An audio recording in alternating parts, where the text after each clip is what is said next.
Hello friends, welcome back to our channel Neet Biology Expert. I am Dr. Parveen. In this lecture series, we are studying Class 12 Biology, Chapter Sexual Reproduction in Flowering Plants. So in this particular lesson, we are going to study about structure of a pollen grain and the formation of male gametophyte. Right. So this lesson is a continuation of our previous lecture. So in our previous lecture, we studied about structure of a flower and microsporogenesis. So what is microsporogenesis? The formation of microspores is called microsporogenesis. So where this microsporogenesis process occurs? It occurs in the anther Microsporangium. So this is the cross section of an anther. In the anther, we have 4 regions. These regions are called as Microsporangium. In the Microsporangium, we have the center tissues. These tissues are called as sporogenous tissues. Right. These sporogenous tissues develops into microspore mother cells, and from the microspore mother cells, the pollen grains forms. That means microspores, tetrads are formed. How this is formed? For example, if this is a microspore mother cell, it undergoes 2 meiotic division, meiosis 1 and meiosis 2, and it forms microspore tetrads. So that means from 1 microspore mother cell, 4 microspore tetrads are formed. Okay. Now this microspore tetrads will get mature and form into pollen grains. So this is what we are going to study. This step is what we are going to study now. Okay. So up to this is called as microsporogenesis, and from the microspore tetrad into pollen grain formation and maturation, this process is called as microgametogenesis. That means the formation of the male gametophyte. Okay, right. So let us see first what is a pollen grain and what is the structure of a pollen grain. The pollen grains are immature male gametophytes. This is very, very important because pollen grains are not a complete mature male gametophyte. They are just immature cells. They have yet to have an another cell division and they form into the complete mature gametophyte. Okay. So then only we can call it as a mature gametophyte. So before that it is an immature gametophyte. So it is a non-motile cell. Why we call this as a non-motile cell? Because for example, if we see in a animal sperm male gametophyte or a human male gametophyte, they are motile, right? So here plants are not like that. They are non-motile. They need pollinators for its movement, right? So they are non-motile and they are unicellular. Unicellular means it is a single cell body, and the nucleus is haploid. N number of chromosomes are present in the pollen grains. So for example, let us see a shoe flower, a hibiscus rosa sinensis. So in this flower, here this region is the stigma, okay, and here this region, these are the anthers. So the group of anther is called as andrecium. So the male part of a flower is called andrecium. Andrecium means group of anthers, okay. Right. So when we just take a single anther and zoom it, it will be like this. So where you could see here many minute spore-like structures. So all the spore-like structures are called as now pollen grains. All the structures are called as pollen grains. Okay. Now, so let us take this pollen grains and observe under a microscope. So we could able to appreciate a different range of pollen grains from different species of plants. It has many colors, many shapes and many types like this. Okay. So look at this picture. You could see different types of pollen grains from different species of plants. And these pollen grains, whatever we are seeing in this picture, it is not by a normal microscope. It is through an electron microscope. That's why this structure is looking very much in detail, okay, and bigger also. This is just a single pollen grain. Clear? Now let us see about this pollen grain, one pollen grain. The pollen grain, though it has many different shapes and structures, the very common shape for a pollen grain is spherical in shape. Majority of the pollen grains are spherical in shape, right? And the very common size, majority of the pollen grains, mostly they are in 25 to 50 micrometer diameter. Micrometers, they are in micrometers, right? 25 to 50 micrometers in diameter. This is the size of the pollen grains. Okay. Let us study some more in detail. The smallest pollen grain is from a plant called Myosotis. Myosotis is this blue flower. This we commonly called as forget-me-not plant. Forget-me-not plant. Okay. This flower has a size of 2.5 micrometer, very small size pollen grains. Smallest size is present in Myosotis. Similarly, largest size pollen grain is present in corn. Corn, okay, up to 100 micrometer in diameter in the corn, right? And we have seen different sizes, different shapes of the pollen grains. We said that spherical shape is the common shape, okay? And some species has some peculiar shape of pollen grains called dumbbell-shaped pollen grains. Dumbbell, okay? And this also we call this as a safety pin-like appearance. This is a very peculiar shape. This we can see in Vinca herbaceae. In this flower, this is Vinca herbaceae. This we commonly called as periwinkle. Periwinkle is the common name of this flower. Okay. So look at this pollen grain of this flower, very beautifully like dumbbell shape or very peculiar safety pin like appearance. Okay. So these are the different shapes of the pollen grains. Now, let us see the architecture, how the pollen grains is made of like this. So, if you take a pollen grain and make a cross section like this, we could able to see the different internal structures of the pollen grains, right? See, for example, if this is a flower, on the leaves of the flower, we could see these pollen grains, these minute yellow color particles. Even if you touch it, it will stick to your hands. Like this, they are very minute granules. Okay, so let us see one of those. This is a zoomed picture of one pollen grain. So this pollen grain has two prominent layers. It has two prominent wall-like layers. The outer wall is called as exine. Exine means exterior. Exterior wall is called as exine. And it has an inner wall that is called intine. Intine means interior. Okay. So a pollen grain has two walls. Exine is the outer wall. Intine is the inner wall. Together they are called as sporoderm. Sporoderm, this is important. So what is sporoderm? Sporoderm is the coverings of the pollen grains. So it is of two layers. Outer layer is called exine and inner layer is called as intine. Clear? Right. So let us see this pollen grain structures one by one. So the first layer is the exine. So what is exine? Exine is a hard outer layer which is made up of a special substance called as sporopollenin. This is highly important. Highly important. What is sporopollenin? Sporopollenin is a special substance which makes up the exterior covering of the pollen grain. That means it makes up the exine wall of the pollen grain. Okay. So what is the special feature of this sporopollenin? This sporopollenin is the most resistant organic material we have known so far. That means this is non-biodegradable. See, when we see about any plant products or a paper or any flower, trees and all, they are usually biodegradable, right? But the pollen grains is non-biodegradable. This is a very interesting factor in the nature. That means the pollen grain is surrounded by a substance called exine. The exine is made up of a substance called sporopollenin. This sporopollenin gives the tough and rough structure to the pollen grains. That means it is non-biodegradable. Okay. Also, it can withstand high temperature. It withstand strong acid, alkali, and no enzymes degrade the sporopollenin so far. See how interesting it is. There is no enzymes to degrade the sporopollenin. No acids could be able to destroy this. No alkali could destroy this. Such a strong material this sporopollenin is. Okay.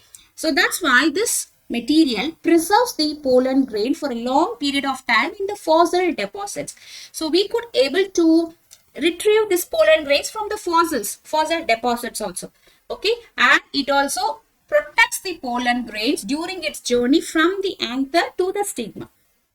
So what is the ultimate goal or aim of the pollen grain? It has to do fertilization. So for that it has to reach the stigma. Okay, so from its journey from the anther to the stigma, it needs a protection. So those protection or that protection is given by this sporopollenin layer.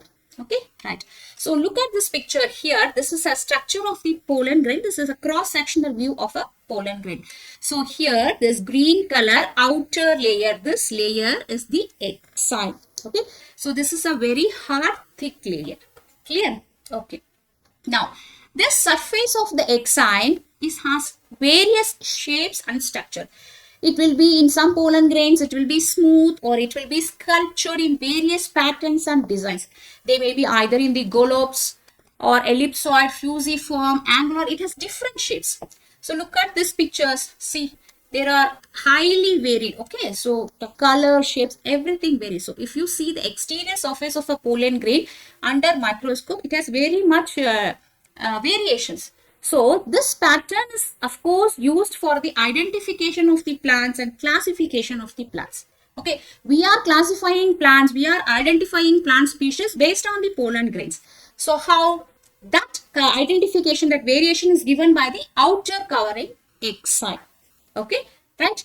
But if you cut and see it inside all the pollen grains look same. Okay, clear? Right.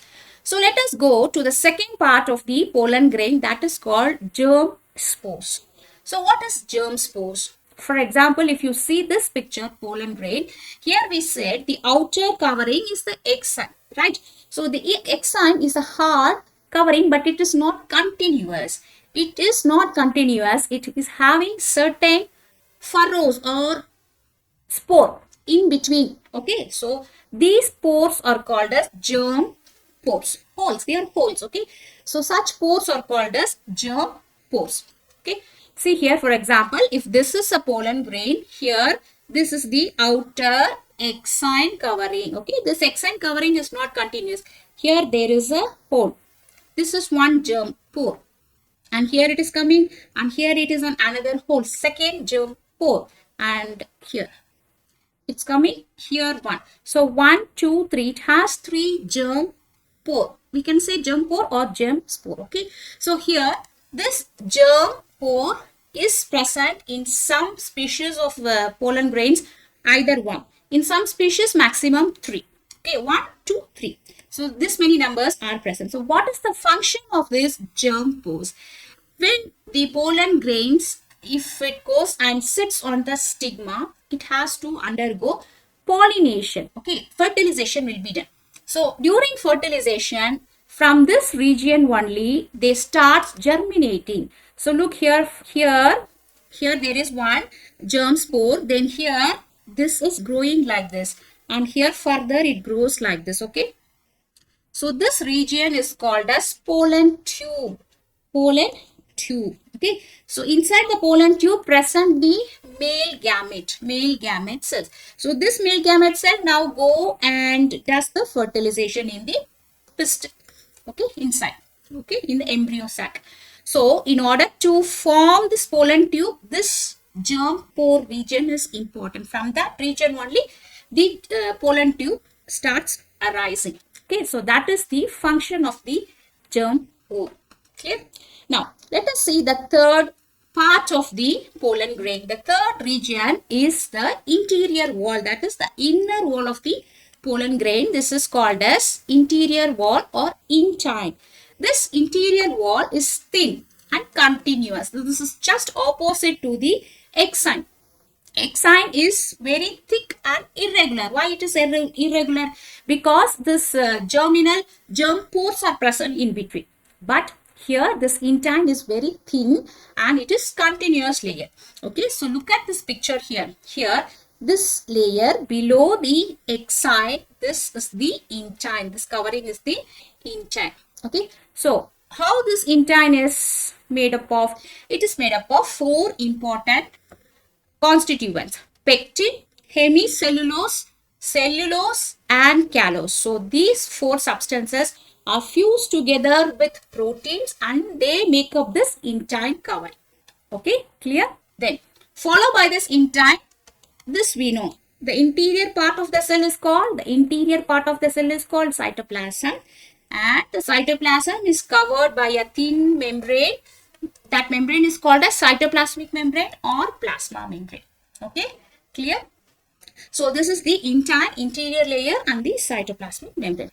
Now, let us move on to the fourth part of a pollen grain, that is called pollen kit. pollen kit. This is a very important structure or function, has an important function in a pollen grain. Okay, so what is a pollen kit? When we see the external surface of the pollen grain, that means outside to the exine, outside to the external covering, it has a oily, thick, viscous layer. Very much oily, sticky, viscous layer. Okay, so this layer is called as pollen kit, right? So where this pollen kit is present? This is present outside the outside one, exterior of the outside one. Okay, now this pollen kit is synthesized by tapetal cells. This is important. What is tapetal cells? When we study about this microsporangium structure, okay, so if this is the microsporangium, we have here this sporogenous tissue, right? Sporogenous tissue. This sporogenous tissue has a 4-layer of covering, right? So the very much interior covering close to the sporogenous tissue is a layer of cells called tapetal cell. Tapetal cells. So what is the function of the tapetal cells? They provide nutrition to the growing pollen grains, because pollen grains develops inside the sporangium. That means in the sporogenous tissue region, right? So these tapetal cells surrounds the sporogenous tissue. They give nutrition to the growing pollen grains. So this tapetal cell provides certain substances which makes up this pollen kit. Okay. So what are those substances? They are carotenoids and flavonoids. Carotenoids, this is the pigment. These are all pigments. Okay, carotenoids is present in the carrot, which gives orange color to the carrot. Similarly, flavonoids, they give yellow color. So we can see some pollen grains are yellow in color, some in orange in color, some has both the combinations, right? So the color for the pollen grain is given by these pigments. These pigments are secreted by tapetal cells. Okay, clear? Right. So let us see what is the function of this pollen kit. Why outside this pollen grain we have this pollen kit coating? Why it is present? Because it gives a color to the pollen grain. Some are green in color, some are brown, yellow, orange, gray. Like this, it is of various colors. So those colors are given by this pollen kit, and it gives a stickiness. Okay, and it gives a peculiar smell to every species. For example, if you smell a rice pollen grains, it smells different. If you smell a rose, it smells different. So the smell of each pollen grain, of each plant pollen grains, differs because of this pollen kit. Okay. Also, the most important function of the pollen kit is, since it is very colorful, it attracts the insects. So why it attracts the insects? Because here these cells are non-motile, right? They need pollinators. So insects are the pollinators. So in order to attract the insects, the pollen grains are very much colorful. And also it provides a sticky substance. That means it is highly viscous, oily. So what happens when the insects come and sits on the flower? This pollen grains is able to stick all over the insect body.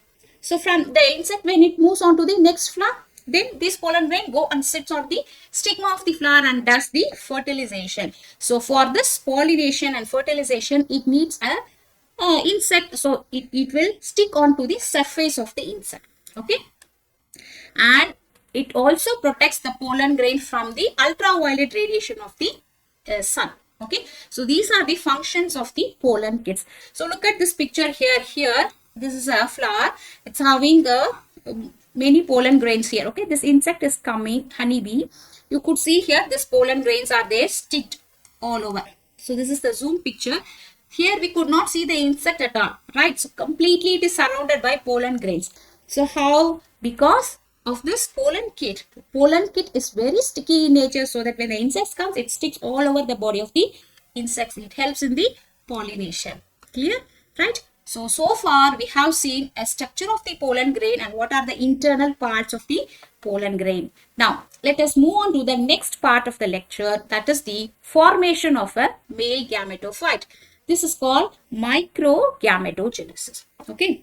So what is genesis? Genesis means formation. What is forming here? Gamete cell is formed. Okay. Gamete cell means 6 cells. And which gamete cell is forming? Micro. Micro means in botany male. Male gamete cell is forming. So the formation of the male gamete cell is called as microgametogenesis. Okay, right. So let us see how this microgametogenesis occurs, how this male gametophytes gets developed. See, so far we have seen the formation of microspores. That means microsporogenesis. So in the microsporogenesis, what happens? In the sporangia, the sporogenous tissues, they grows and it becomes microspore tetrads. That means from one mother cell, 4 tetrad cells are formed, and each tetrad cell is now able to develop into a mature gamete. Right? So now what happens here? Those pollen grains is the first cell of the male gametophyte. So the pollen grains, whatever formed from the microspore tetrads, they are a just immature cell. It is not a completed cell. Okay, they could not able to do fertilization. It means another step of further development. It means another step of cell division to get mature. So those mature cell only could able to do fertilization. Clear? Right. So what happens now? So let us see this picture. This is a pollen grain. Okay. So this is a pollen grain. That means we have a microspore tetrad and we are just talking about one cell. Okay. So now this young pollen grain is having one centrally placed one nucleus and it is surrounded by a thick cytoplasm. Okay. Clear? Now what happens? This cell will now undergo changes. They increase in size. They grow in size. You could see here the size of the cell is increased and vacuoles are formed inside. Vacuoles are formed inside and it develops protoplasm. Protoplasm will be formed and they divide. They undergo one mitotic division. This cell undergo one mitotic division. So after one mitotic division, this cell produces 2 unequal cells. Okay, so one cell will be large and irregular, the another cell will be small and spindle shaped. So the large irregular cell is called as vegetative cell and the small cell is called as generative cell. Okay, clear? See, from all these stages occurs where all this process occurs inside the microsporangium. Because this is the maturation process, right? So not a complete gametophyte form. It is now only forming slowly. So after pollen grains formation, the pollen grains now is undergoing one mitotic division and is producing this cell. Now this cell is called as two-staged cell. Two-staged cell. Now this cell is a complete male gametophyte. Okay. Let us learn some more about this cell. This is what we call as two-staged cell. Okay, here after one mitotic division, the pollen grain is now becoming like this. So here the vegetative cell is bigger. And what is present in this vegetative cell? It has abundant food reserve. More food, more nutritious materials are present because this is a male gametophyte. The cell needs energy till it does its fertilization, everything. So those energy is reservoir. They are present in the vegetative cell. Okay, it is irregular in shape. And here you could see a partition. This partition only separates these two cells. And the small cell is a spindle shape. Spindle means like this shape. This spindle shape is the generative cell. This is the small cell. And it floats in the cytoplasm of the vegetative cell. Okay, clear? Fine. So here one important thing we have to note. Remember that in 60% of the angiosperm, what is angiosperm? Flowering plants are called angiosperms, right? They reproduce by sexual reproduction. So in 60% of the angiosperms, the pollen grains are shed from the anther in the 2-cell stage. That means, for example, if this is a hibiscus, okay, in this anther, you could see here the pollen grains. These grains only will get shed. Okay, this will go and sit on the stigma, right? So these cells are in which stage? These cells are now in this stage. This is called two-celled stage. So why this is called two-cell stage? Because it has two cells. One cell is vegetative cell and another cell is generative cell. Okay. So in 60% of the angiosperms, the pollen grains are shed in the two-cell stage. Okay. So let us just revise whatever we have learned so far from the back. See, for example, if this is a microspore mother cell, okay, mother cell. This microspore mother cell is a diploid cell. So it undergo a meiotic division and it forms 4 haploid tetrads. So this is an important question. What question? Microspores of the tetrads are dash. Microspores of the tetrads are haploid in nature. Okay, because only the mother cell is diploid. So from the diploid cell, after meiotic division, these cells are haploid. Haploid in nature, n number of chromosomes. Now what we are talking? We are talking about just one cell. One cell is now undergoing mitotic division and they form 2 cell stage. 2 cell stage. This is male gametophyte. This is what we are talking about. Similarly, the rest other 3 cell also does the same. So from one microspore mother cells, 4 cells will be produced. Okay, each cell undergo the same 2 cell stage division. Clear? Right.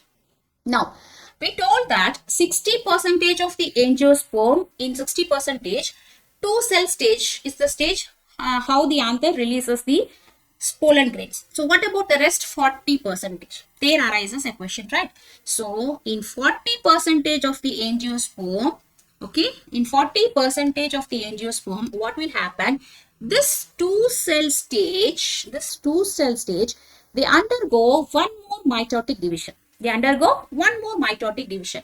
So where exactly this generative cell, they undergo one more mitotic division and it forms 2 cell.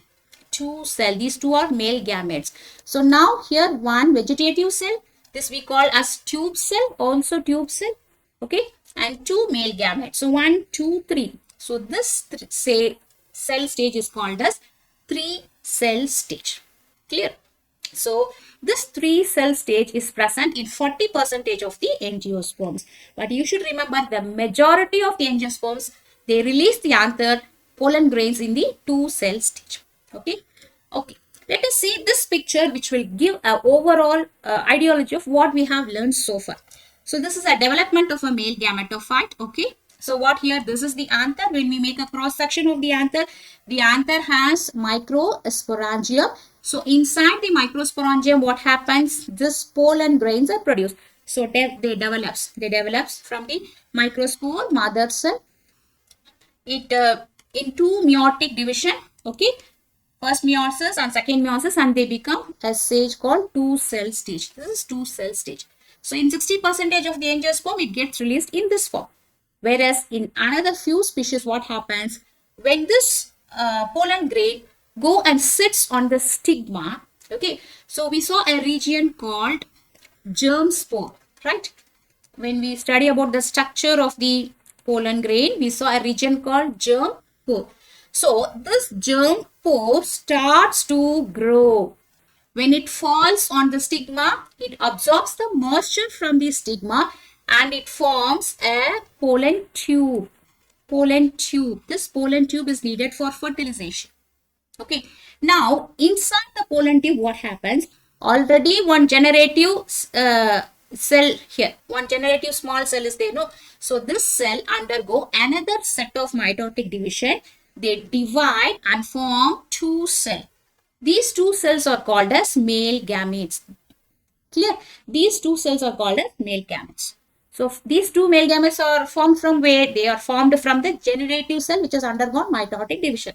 And already one vegetative cell is there. It has 1 cell. So, that is the tube nucleus. So, totally 3 cells are there. So, this 3 cell stages, now they get released.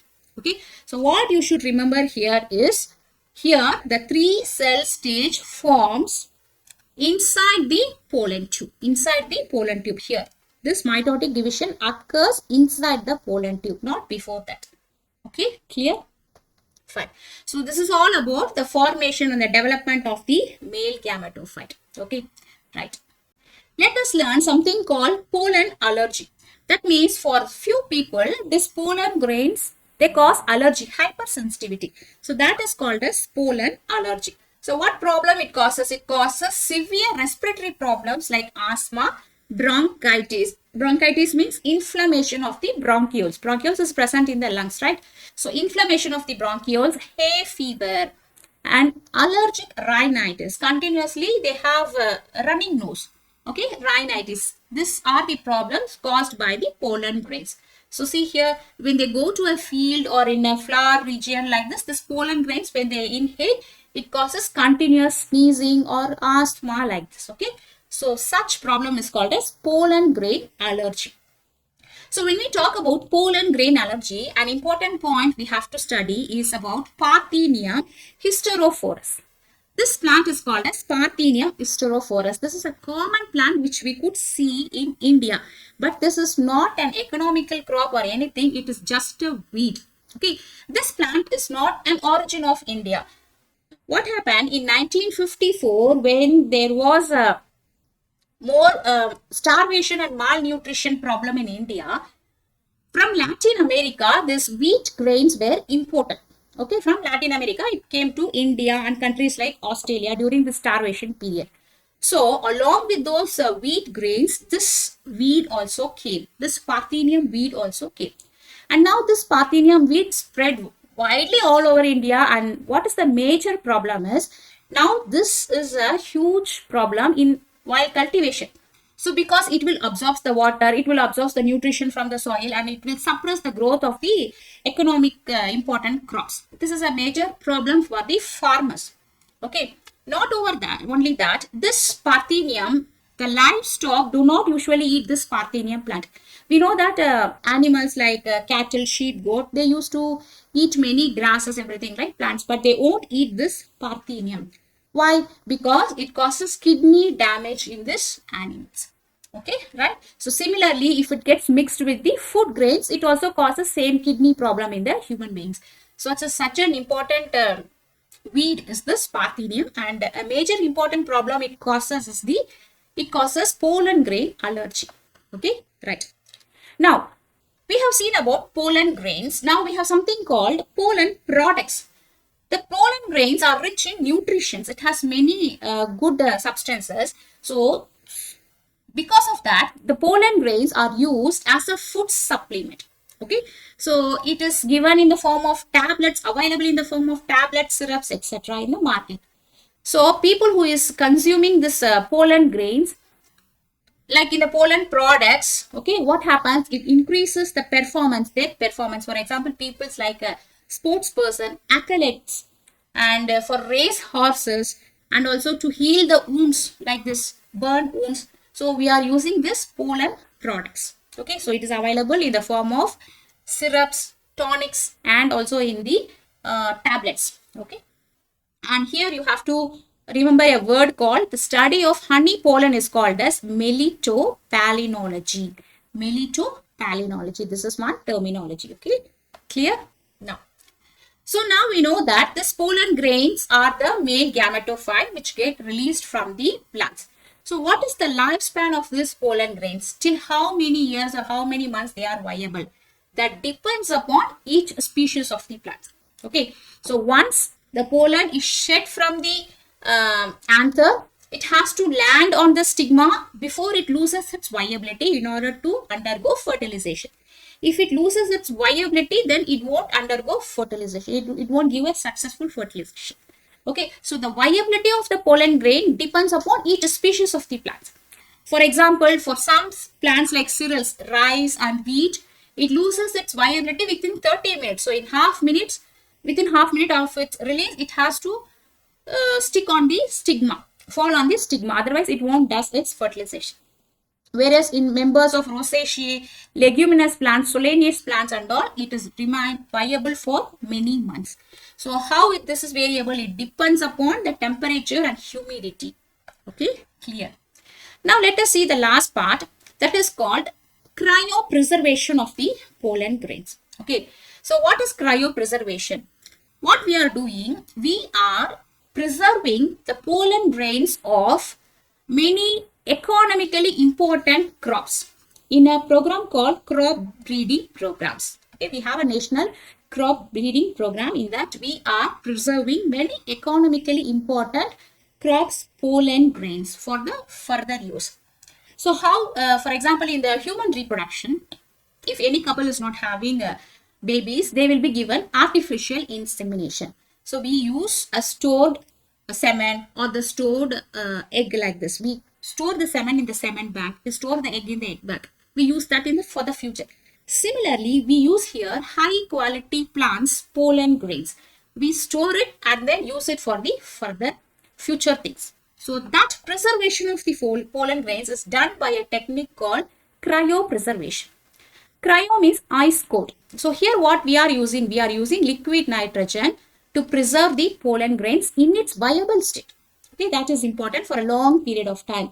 So this technique is called as cryopreservation. So at what temperature we are preserving? We are preserving this at minus 196 degree. So very, very ice cold, minus 196 degree. Okay, clear? See, look at this picture here. This is a pineapple, high quality pineapple plant. Okay, so this flower is just covered to protect from the insects and the birds. Now what people are doing here, they are selecting, they are just picking the pollen grains from this anther, okay, and then transferring it to a petri dish and then just observing the quality of the grains under microscope. So if it is found a good quality pollen grains, then they are cryopreserved in the using liquid nitrogen and given name, date, year of collection, everything, details of the plant like this, and we used to store this in the cold freezer compartments. Okay, so this is like a bank. We have seed bank. Similarly, we have this called pollen grain bank. Okay, so this is important for the crop breeding programs, right? So here we have a term called palynology. Palynology means study of the pollen grains is called as palynology. This is an important technique. Okay, right? Understand? So let us recap what we have learned so far in this lesson. So we have learned what is the structure of the pollen grain. This is the structure of the pollen grain. The pollen grain has outer covering called exine and inner covering called intine. It has a pores. This is called germ pores through which the germination occurs like this. Okay, and development of the male gametophyte. So this pollen grain, after one mitotic division, it becomes two irregular cell. One cell is larger vegetative cell and another cell is a small generative cell. This is called two cell stage, and in 60% of the angiosperm, the pollen grains are released in this two cell stage. Whereas in the rest 40% of the angiosperm, this cell undergo and again one mitotic division and form a 3-cell stage. When it reaches in the stigma in the pollen tube, this division occurs.